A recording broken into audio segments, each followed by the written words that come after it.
Stugatz, did you see the ESPN.com headlines? Because it was one after another. We haven't talked about the World Series here at all, but it was Rob Manfred sitting out the chop in Atlanta. It was Roger Goodell saying the Washington football team investigation, that the report will not be released, that we're not going to see any of what it is that is being investigated in Washington. You've got Cal McNair.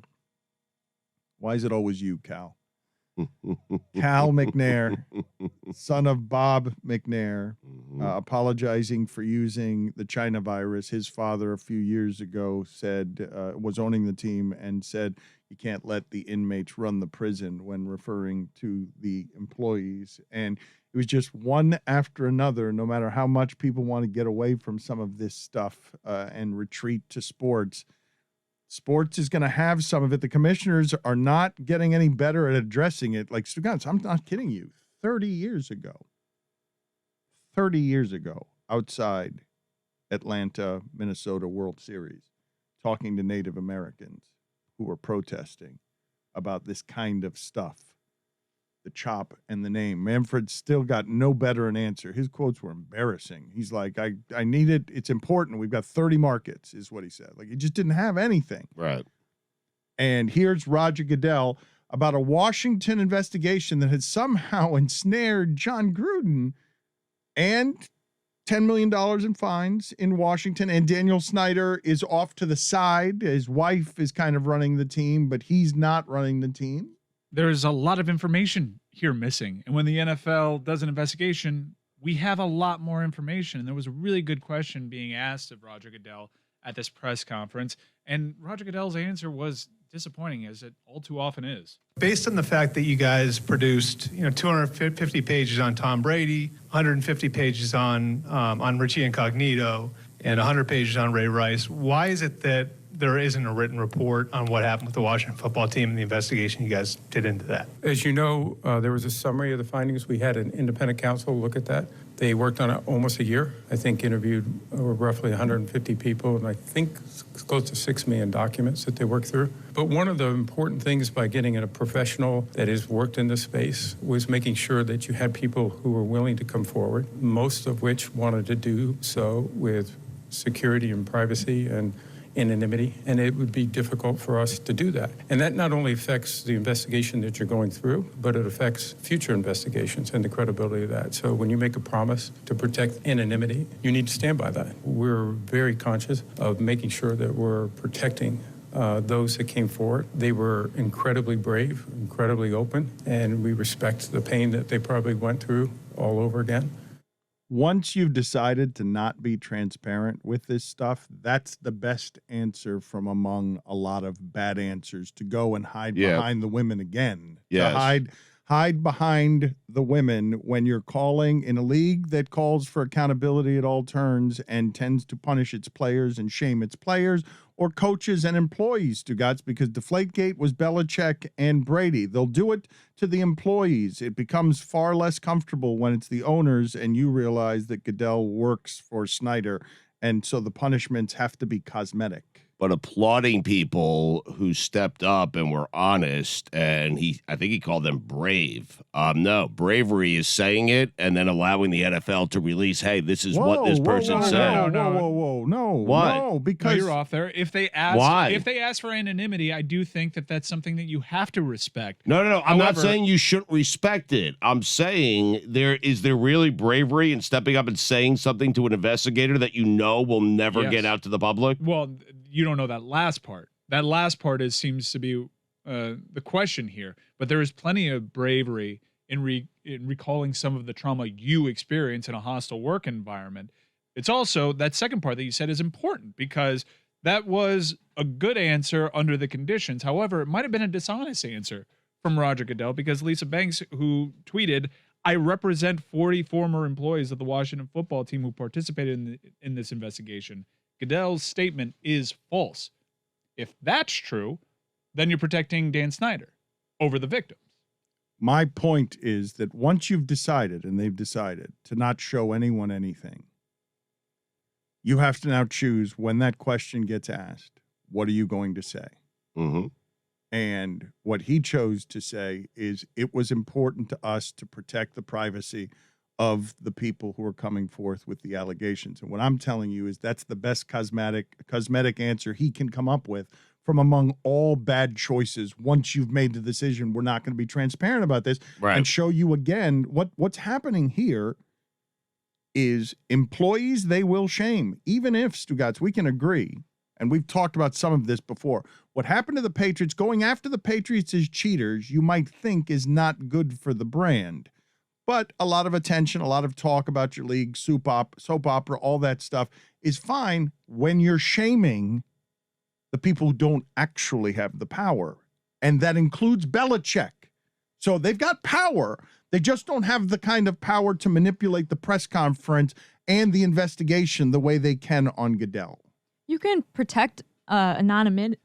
That's a hard word. Anonymity. You want to keep trying? You can protect. Oh, no, hold on.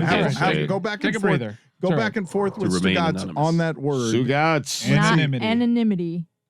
You can protect the anonymity. No. Ah. Let's try it again. You're getting there. Anonymity. Anonymity. Oh, dear God. No. Now Stugatz will make it- Anonymity. You can protect the anonymity of the women who came forward and still be transparent.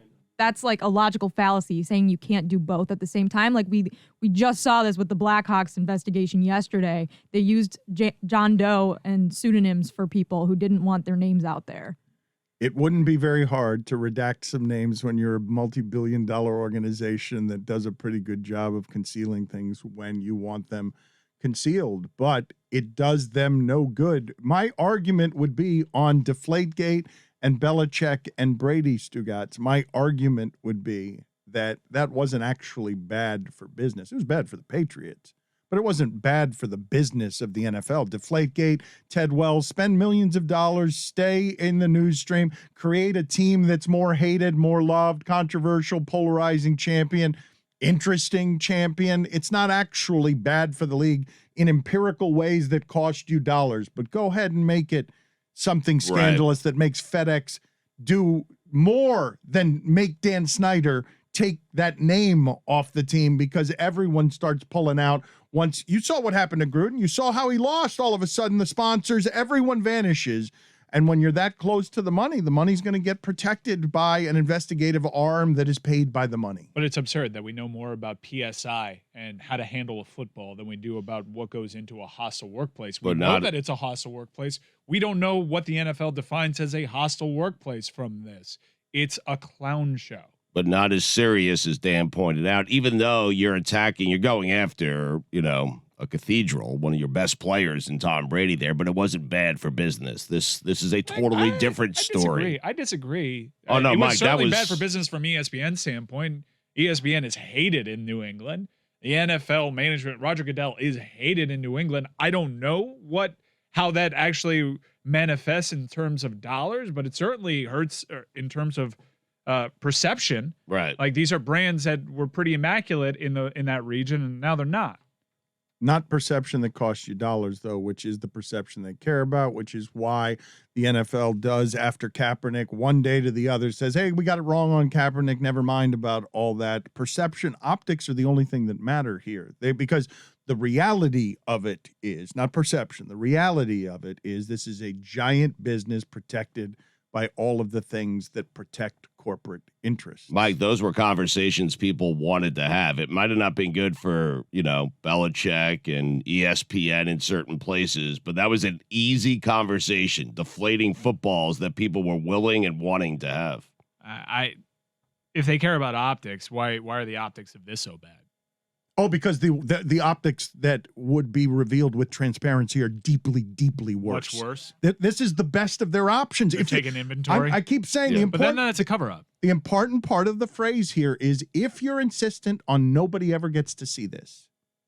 Yes, the starting thing is a cover-up. That's what it is. You don't want people to see it. They're actively covering something up. Look, man, if you were actually trying to punish something here, you didn't take Daniel Snyder's team. You moved him off to the side and fined him $10 million, and he's still around everything that you're doing. What did you do?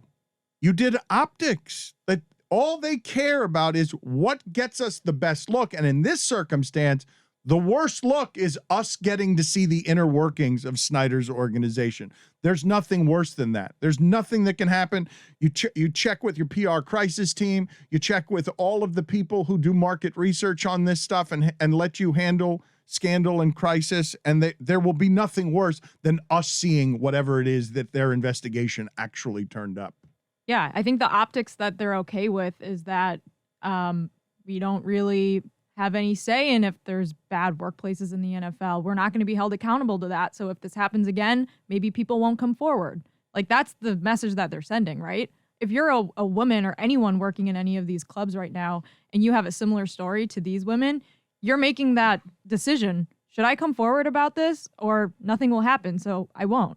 I want to be clear, Stugotz, on something that you were doing there, because I don't know the nature of what the accusations are because it's not transparent. You don't think that there is bravery in whistleblowing? We know that. No. We know that some topless photos of cheerleaders were circulated. We know that from the John Gruden story. We don't. But where is it? Where is that? I mean, there is bravery in someone that had a topless photo being circulated, talking to someone about that invasive trauma. There is bravery in stepping up and saying something. If I was one of the victims, I probably would want this to come out because I want it to get fixed. I want people to know what I'd be willing to waive that, is what I'm trying to say. But Stugotz, one of the well, things... no, because I want the Those are football two team different things. exposed. I want Things. Daniel Snyder exposed. Two different things. But if you're just a witness to it and you weren't one of the victims, but you witnessed some of it. No, because you get death threats. Like, your life's Okay. ruined. Like, this is what the victims who Jenny Vrentas has been reporting on have said about the Deshaun Watson accusations. Like, there are small business owners and their small businesses have been severely impacted. Like, their livelihoods have been impacted. They feel like they're being threatened. Like, there's a security threat because people are so rabid and angry about the things that they've said. I have been floored of the last couple of months of interviews that we've done about whether it's USA Gymnastics or whatever else it is, that when women come forward on this stuff, the systems push back in a way that make them victims yet again, that make them, and so the deterrents are so strong and so ever present and so structurally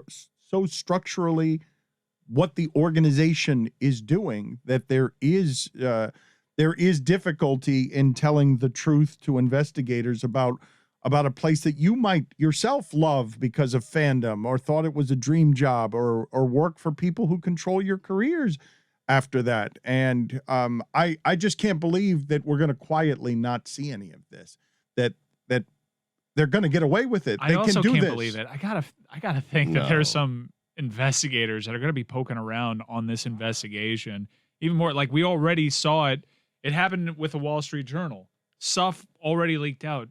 Is that the end of it?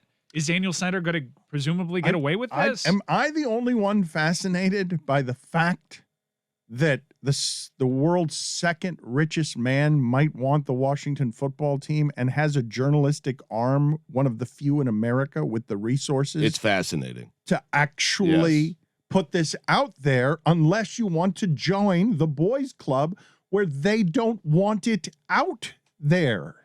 But you're kind of like alleging that Bezos has a say in what the Washington Post sports editors are like assigning and investigating. And I know some people that work there, and I don't think that's the case. No, if Bezos calls and tells you to do something, there's a good chance your journalistic integrity and independence are completely This out is the the Washington window. Post. This is Washington what Post. what she is saying. Journalistic integrity matters there. What she is saying is entirely accurate. There is a separation in the best newsrooms. There are fewer and fewer of them now, between commerce and content.